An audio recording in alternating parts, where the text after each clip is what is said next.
The laws of areas can be understood as a consequence of the हाँ चलो ये समझते हैं देखो अभी the central force is such that the force on the planet is along the vector joining the sun and the planet. Let the sun be at the origin and let the position and the momentum of the planet be denoted by r and p respectively. Then the area swept out by the planet of the mass m in time delta t is equal to half into r into b delta t. इसका मतलब क्या है मैं समझा रहा हूँ आपको इसका मतलब क्या है.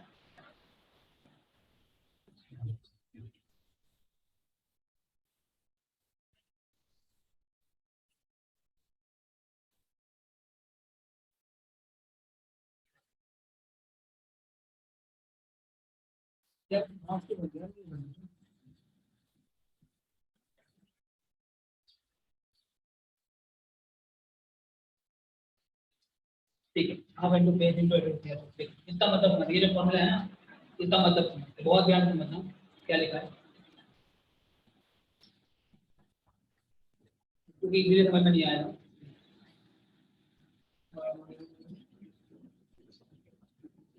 यहाँ पे सेंटर पे और अभी मुझे थोड़ा एरिया बड़ा बहुत बड़ा करना पड़ेगा एरिया. ठीक है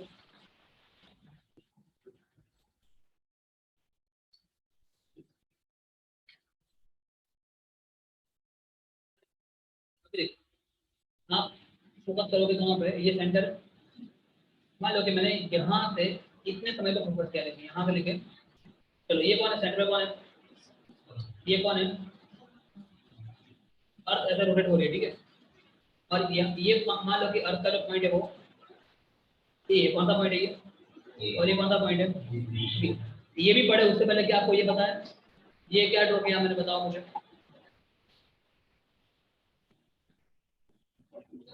ट्रायंगल. ठीक है इसका एरिया पता है इसका एरिया फाइंड करने का फॉर्मूला है ट्रायंगल का area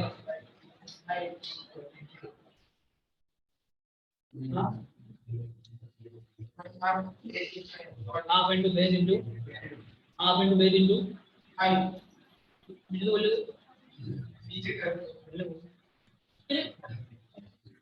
is that altitude you said altitude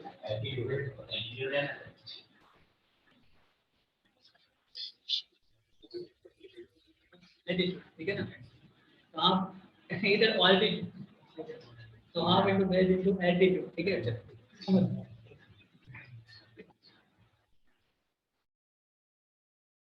मंगलम नहीं कोई you need a high level of IQ to understand this. Altitude क्या होता है altitude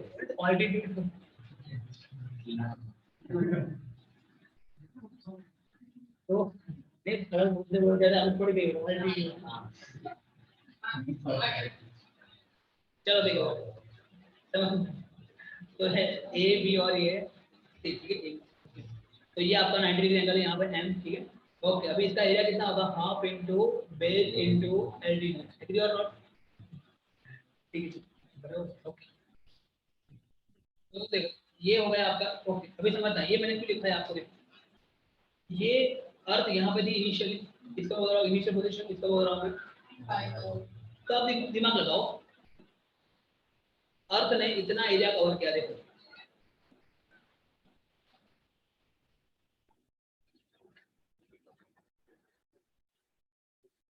यहाँ से इतना एरिया स्वाइप किया ना अर्थ ने सोचो समझ में आया ना इतना एरिया क्या किया ऐसे स्वाइप किया. ठीक है इतना पूरा एरिया स्वाइप किया ये पूरा area. Now if I want to find out this area you can see this is similar to triangle figure. कैसे ट्रायंगल है आप मतलब देखो ऐसे तो ट्रायंगल ही बट अभी ये जो बहुत ही बड़ा सिस्टम होगा तो this is almost one kind of इसलिए मैंने ये फिगर इतनी बड़ी ड्रॉ किया सबसे बड़ा ड्रॉ किया. अरे गाड़ी to make you feel that ये एक स्ट्रेट लाइन है तो मैं क्या बोल रहा हूँ. ठीक है ओके यहाँ तक क्लियर हुआ पहले चलो मतलब you want to find out the area of this what this area is called the area which is swept by earth when it travels from point A to B.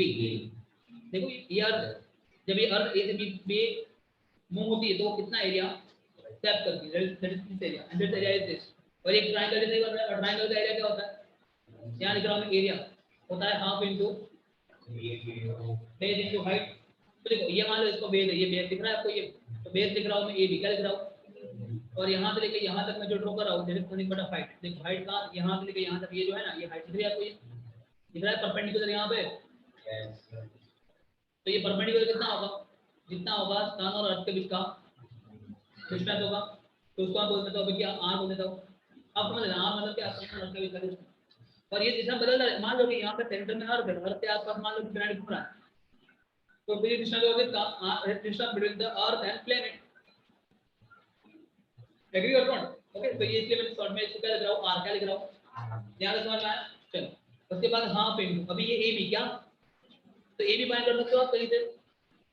अभी A B find करने के लिए एक formula है, बताओ, angle क्या is equal to r upon radius. किसको formula बताइए, angle is equal to r upon radius. Chapter number 2 में सुनने लग रहा है आपको, सुनने लग रहा है, नहीं सुनने रहा, कैसे सुनने तुमको लग रहा है, तुमको सुनने लग रहा है ये फॉर्मूला सामने भी लगा रहे तुम लोगों को लग रहा है चैप्टर नंबर 2 में ऐसा बताया था मैंने, एंगल मतलब theta is equal to r upon radius. ऐसा कुछ लग रहा है, सुनने लग रहा है, लग रहा है ना। कौन सी मेथड, टेलनेक्स मेथड, वो सब मेथड रहा ना जब, तो मैंने बताया था फॉर्मूला एकदम स्टार्टिंग के दिन याद कर, एकदम स्टार्टिंग के दिन याद कर, ठीक है। हाँ उस समय बताया था मैंने, बराबर, ठीक है। अब ये फॉर्मूला मैंने क्यों लिखा है यहाँ, तो देखो आर्क क्या, आर्क क्या होता है, थीटा इंटू आर। तो ये एंगल जो है ना यहाँ पे ये डेल्टा है, कितना एंगल है, और ये आर तो आर है ही बेचारे, तो उस तरह से मुझे क्या मिल जाएंगे, ए बी, बस ए बी जो है वही तो आपका क्या है, वही तो आपकी आर्क है ना। तो ए बी इक्वल क्या होगा, डेल्टा थीटा इनटू आर, तो ए बी के बाद डेल्टा थीटा इनटू आर, और ये आर तो था ही, तो क्या हो जाएगा half into delta theta into r. Sir देखो इतना ज्यादा नॉलेज चाहिए आपके अंदर, हाफ इंटू, हाँ अभी ये बाकी आपको बच गया, वी डेल्टा थीटा क्या बच गया, वी डेल्टा, या अभी ये क्या है वो देखते हैं, यहाँ पर ये लिखा है, ठीक है ये देखते हैं। चलो तो हम आर वी डेल्टा टी बराबर, अच्छा तो वो लिखते चलो, तो फिर ये आप ये कॉन्सेप्ट यहाँ पे नहीं चाहिए, यहाँ पे इन लोगों ने कुछ अलग तरीके से लिखा है, तो वो लिखते हैं। मुझे लगा कि इस कॉन्सेप्ट में लिखा हुआ है इसमें, बोर हो गया ना, बोर हो गया ना, इसलिए मैंने पहले दिन नहीं करा, मैं तो आपको ग्रेविटेशन से नफरत हो जाती, बराबर। I know the psychology better than you, मुझे पता है क्या होता है, बराबर।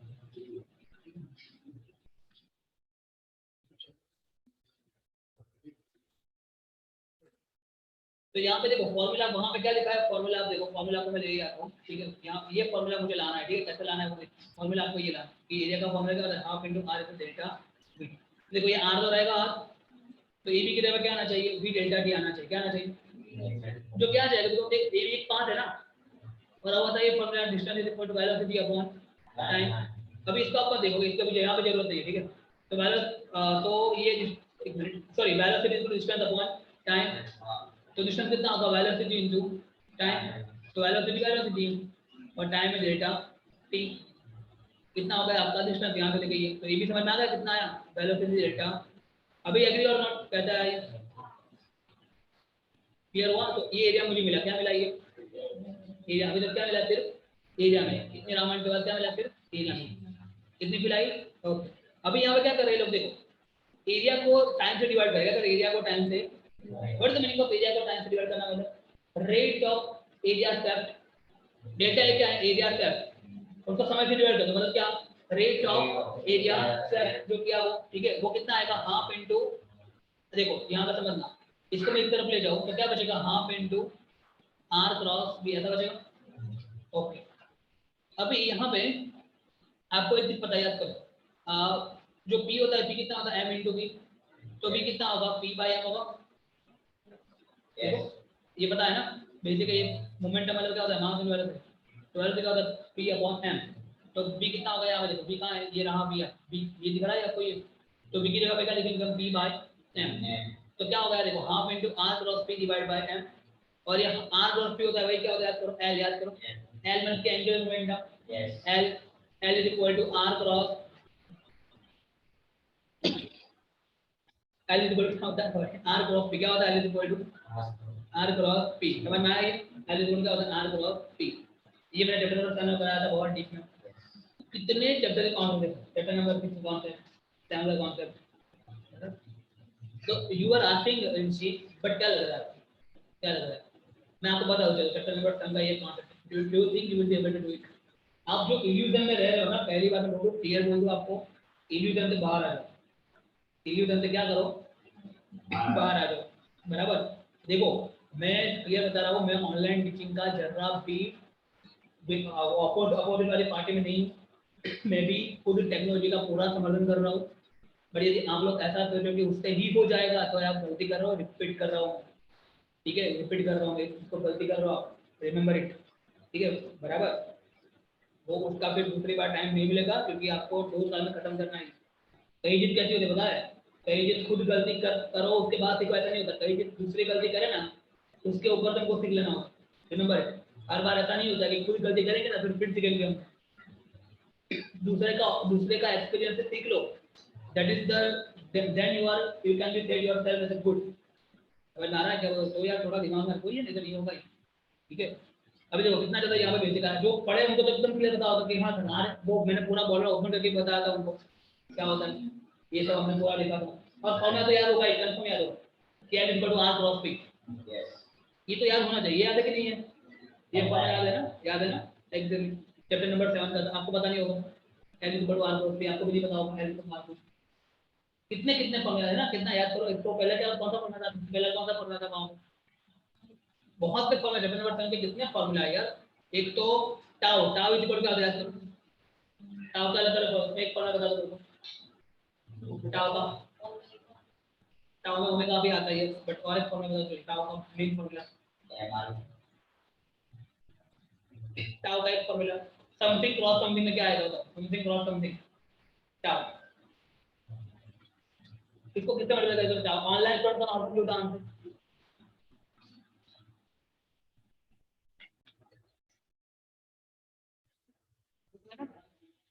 बट याद आ जाएगा, आर क्रॉस है, याद है कि नहीं है? आया आर क्रॉस आया यार, tau is equal to r cross f. दूसरा भी होता है टाउ, चलो इसका छोड़ो, इसका पर होता है, ये तो बहुत ही डीप में देखा था, relation between the linear momentum. ये तो अभी मैंने पूछा भी एंगुलर मोमेंटम, तो क्या l is equal to r cross p, ये मैंने समझाया था आपको। बराबर। चलो उसका छोड़ो, ये बता दो relation between v r and omega, ये तो आना ही चाहिए। V is equal to omega, omega omega cross r के आर क्रॉस ओमेगा, पक्का? ये भूल गए? समझा था ऐसे पूछता हूं तो आप भी ठीक। हां वो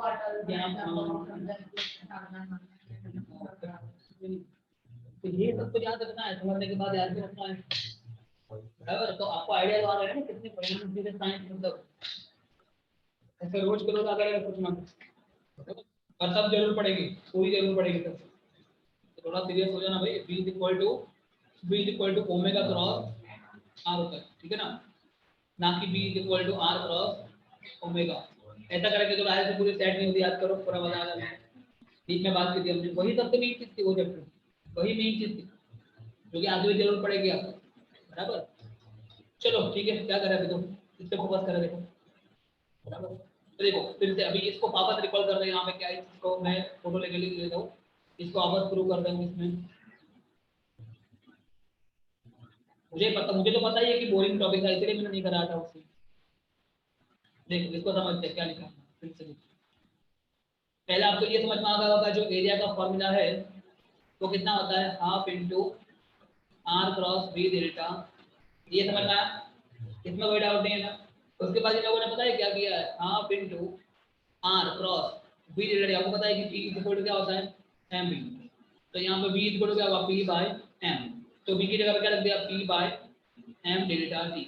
और अब होता है कि आर क्रॉस पी, अभी मैंने बताया करो, आर क्रॉस पी क्या होता है, एंगुलर मोमेंटम एल क्या होता है, ये लीनियर मोमेंटम है, ये एंगुलर मोमेंटम है। तो यहाँ पे half cross l by m, यहाँ पे क्या था डेल्टा टी, बट ये भी मुझे यहाँ जाना है delta a by delta t. रख दिया और what is delta a by delta t, rate of swept area, rate of swept area is equal to half into l plus l by delta m. अब ये होता है कि हमने Kepler ने बताया था मुझे दूसरे रूल में कि जो एरिया होता है ना वो उसका रेट जो है कट करने का वो सेम होता है, याद करो। इक्वल एरिया हो गया, याद करो, इक्वल समय में याद करो, ऐसा बता रहा हूँ, है ना। एक तो मतलब ये तो कांस्टेंट है, हाफ तो कांस्टेंट है, मास भी कैसा है, कांस्टेंट है, मतलब कि एल भी कैसा होना चाहिए, कांस्टेंट ही होना चाहिए। तो एल मतलब क्या, एंगुलर मोमेंट है, मतलब कि एंगुलर मोमेंट कांस्टेंट हो गया। देखो लिनियर मोमेंटम कांस्टेंट होता है, ऐसा हमने चैप्टर नंबर 6 में देखा था, और यहाँ पे क्या होगा, एंगुलर मोमेंटम कांस्टेंट हो गया। लोड पड़ा ना, मुझे पता है, बट ऐसे बहुत सी चीजों में लोड पड़ेगा यदि बेसिक क्लियर नहीं होगी। ठीक है, क्लियर हो गया, ये समझ में आ गया, बराबर। तो ये दिमाग में रखना है, ठीक है। और इसी चीज का यूज करके हमको 8.1 क्वेश्चन जो है वो प्रूव करना है, बट अभी तो हम इतना ही रखेंगे।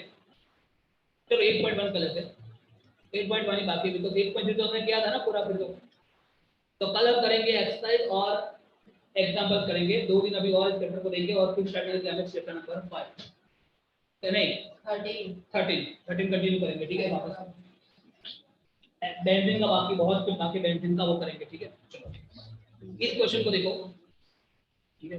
तो इस क्वेश्चन में आपको ये जो हमने किया ना वो क्या प्रूव किया, इसमें क्वेश्चन कैसे आ सकता है, ऐसा क्वेश्चन आ सकता है कि भाई prove that for the angular motion of the rotation of planet around the earth or rotation of earth around the sun, angular momentum is conserved। क्या होता है angular momentum, कंजर्व होता है। What is the meaning of conserve होता है, जितना पहले था उतना ही बाद में, चेंज होता नहीं है। ये जिसको मुझे प्रूव करना है, तो मैंने कैसे प्रूव किया, एक बार फिर से देख लो मैंने कैसे प्रूव किया। सबसे पहले मैंने क्या किया, यहाँ पे सेंटर में क्या रखा मैंने, मान लो अर्थ को, क्या रखा, अर्थ को मान लो, उसके आसपास ऐसे कोई गोल गोल घूम रहा है। मैंने एक छोटा सा पोर्शन ले लिया, मैंने ये एरिया फाइंड किया, ये यहाँ पे ए, यहाँ पे बी, यहाँ पे समय टी इनिशियल, यहाँ पे टी, ये एरिया फाइंड किया। ये एरिया जो है उसका फॉर्मूला होता है half into base into altitude. ये हो गया मेरा बेस, एल्टीट्यूड जो है वही तो मेरा होगा रेडियस। फिर मैंने क्या फाइंड करना है, ए बी। ए बी कैसे फाइंड करेंगे हम, हमारे पास एक फॉर्मूला है velocity equal to distance upon time. तो distance equal to velocity into time, तो वेलोसिटी यहाँ पे रख दो और समय delta T into R, agree और नॉट। तो ये हो जाएगा डेल्टा ए का फॉर्मूला, मुझे चाहिए delta a by delta T, because मुझे चाहिए रेट, एरिया का रेट जो भी कांस्टेंट था as per second law of capital. तो यहाँ पे हो जाएगा हाफ इंटू क्या बचेगा, बी क्रॉस आर, बोलो एग्री और नॉट। और मुझे पता है कि यहाँ पे आपको पता है कि पी इक्वल टू क्या होता है एम बी, तो बी क्या होगा पी बाय एम, तो हाफ इंटू ये हो जाएगा आपका बी की जगह पे पी बाय एम और आर, और पी क्रॉस आर मतलब कि आर क्रॉस पी क्या होता है आपका एल, क्या होता है एल, तो half into l upon m is equal to delta a by delta T.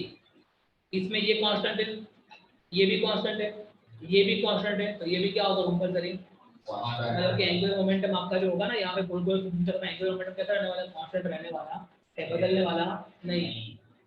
ये हमको इसका प्रूफ होगा, ठीक है। और ये प्रूफ फॉर्म यूज करने वाले इस क्वेश्चन में यूज करने वाले हैं 8.1 किसमें, 8.1 कैसे यूज करना है, क्वेश्चन पढ़ो, क्वेश्चन क्या है इससे।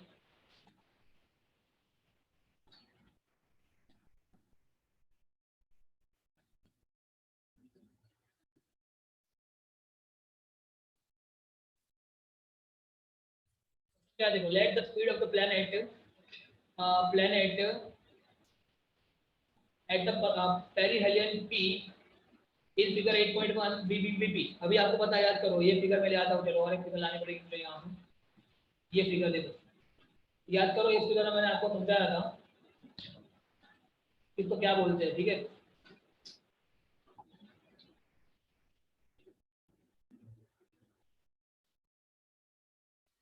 इस फिगर में बात की थी हमने, इसको क्या बोलते हैं, याद करो, इस पॉइंट को क्या बोलते हैं, इस पॉइंट को क्या बोलते हैं, पेरीहेलियन, पेरीहेलियन, ठीक है। वहां पर स्पीड बीपी है, कितनी है वहां पर स्पीड बीपी है, मान लो कैसे जा रहा है तो वहां पर स्पीड बीपी है, ठीक है। And the sun planet distance SP b r b, मतलब ये सन है, यहाँ पे क्या है सन, ये क्या है यहाँ पे प्लेनेट, तो यहाँ से डिस्टेंस कितना है आपका R B. Relate R P VP, relate R P VP, मतलब ये पॉइंट का, ये पॉइंट जो है ना उसका डिस्टेंस आर पी, वहां पे स्पीड है VP. Correspond quantity at the aphelion, aphelion कौन सा है यहाँ पे आएगा, ठीक है। और यहाँ पे क्या होगा आपका आर ए वी ए, क्या होगा यहाँ पे R A V A. Will the planet take equal time to transfer B A C and D C B B, B A C कहाँ है, पूरी फिगर नहीं आई इसमें क्या, ये रहा बी ए सी, ये वाली फिगर है, ठीक है हमको।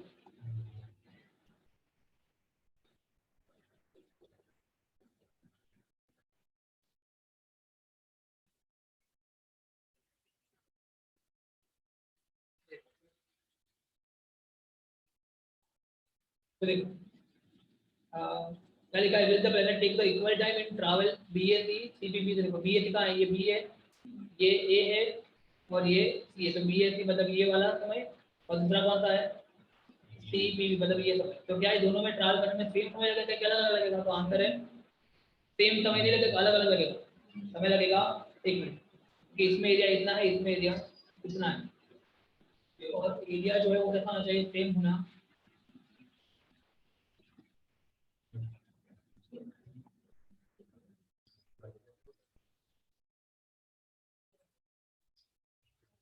समय अलग अलग होगा यार, देखो ना, क्योंकि ये यहाँ देखो जब नजदीक होता है ना ये, तो यहाँ से फटाक से निकल जाएगा याद करो। तो ये समय यहाँ से यहाँ पे आने में समय कम लगेगा, और यहाँ से यहाँ पहुँचने में समय बहुत ही इस समय में आया। इसलिए ये यहाँ पे ये जो देखो will the planet take equal time to transfer BSC and CBB. तो ये वाला समय जो होगा ना बी, तो ये वाला समय कैसा होगा, कम होगा, और ये वाला समय कैसा होगा, थोड़ा सा ज्यादा होगा, ठीक है। तो इस चीज को हमको समझना है यहाँ पे। क्या करेंगे, let the speed of the planet be at perihelion BBP at sun, ठीक है। यहाँ देखो यहाँ पे the magnitude of angular momentum at P, और फिर फाइंड करेंगे कहाँ पे, एट ए। कहाँ पे फाइंड करेंगे, ए पे। तो दोनों पॉइंट पे पहले क्या फाइंड करेंगे, एंगुलर मोमेंटम यहाँ पे पी पे और ए पे, दोनों जगह पे एंगुलर मोमेंटम फाइंड करेंगे, क्योंकि एंगुलर मोमेंटम दोनों पे कैसा होगा, सेम होगा। और एंगुलर मोमेंटम का फॉर्मूला क्या होता है, अभी देखो बता देना, याद करो अभी। अब होता है कि आर क्रॉस पी, क्या होता है, आर क्रॉस पी। और यहाँ पे जो क्रॉस है तो आपको पता है कि R P sine theta, theta मान लो कितना होगा 90, तो साइन 90 होगा 1, तो बात बचेगा कि आर पी, आर पी क्या होता है एम इंटू बी। तो ये फॉर्मूला होगा आपका एल। और आपको ये एल के फॉर्मूला को दूसरी जगह अप्लाई करना है। पहले आप अप्लाई करोगे कहाँ पे, पी पे, तो यहाँ लिखोगे eight P.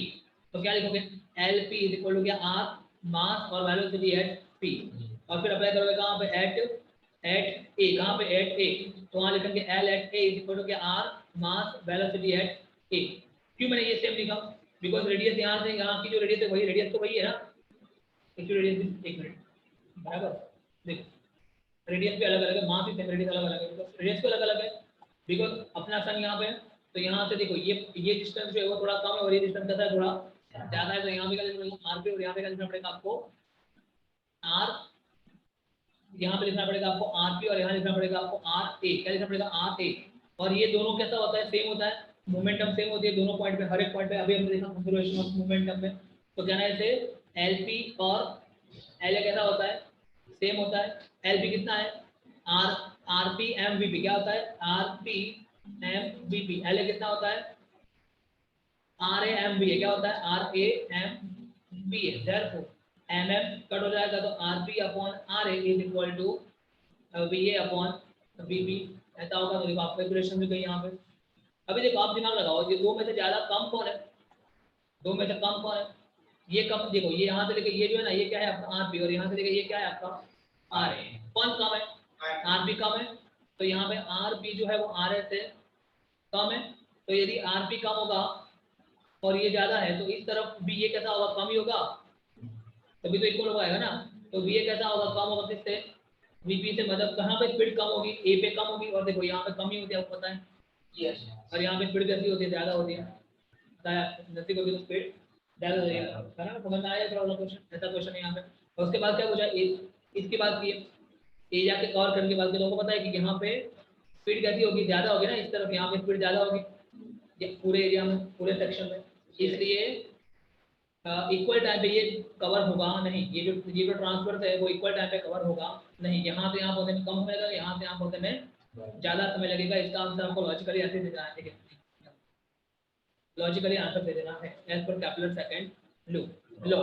Equal area are swept in equal time, hence the planet will take. देखो यहाँ पे आप दिमाग लगा, यहाँ पे स्पीड कैसे, यहाँ पे कम है, स्पीड कम है यहाँ पे, तो स्पीड कम है यहाँ पे, चलो इसको लॉजिकली हम समझते हैं बाद में, ठीक है, बराबर, बिकॉज मैं भी फोकस नहीं कर रहा हूँ, इसको लॉजिकली हम समझते हैं, यहाँ से यहाँ पे मतलब है वही केपलर का जो सेकेंड लॉ है वही, बराबर, आपको उसी का अकॉर्डिंगली आपको लिखना है, बराबर। तो यहाँ पे सबसे इम्पोर्टेंट तो यही थी, कौन सा ये लॉ आपको प्रूव करना था, कौन सा, कंजर्वेशन ऑफ एंगुलर मोमेंटम का जो लॉ था वो पूरा करना था, ठीक है। तो वहाँ पे तो देखो जो भी चीज नहीं थी वो तो आपको समझ में अच्छे से आ गई, ठीक है, जो जिसमें बेसिक चाहिए होता है वो दिक्कत करेगी यदि आपको बेसिक क्लियर नहीं होगा तो, बराबर। तो बाकी आप पूरा चैप्टर और देखो, कल आपको सारे के सारे फॉर्मूला की जरूरत पड़ेगी, किसकी जरूरत पड़ेगी आपको, सारे के सारे फॉर्मूले, तो फॉर्मूला आप सारे के सारे एक बार याद करके आओ, सारे के सारे फॉर्मूला, बहुत से फॉर्मूला हैं, सारे के सारे फॉर्मूला आप याद करके आओ, कल जरूर पड़ेगी, बराबर। तो इतना रखते हैं, कल बाकी की बात कंटिन्यू करेंगे।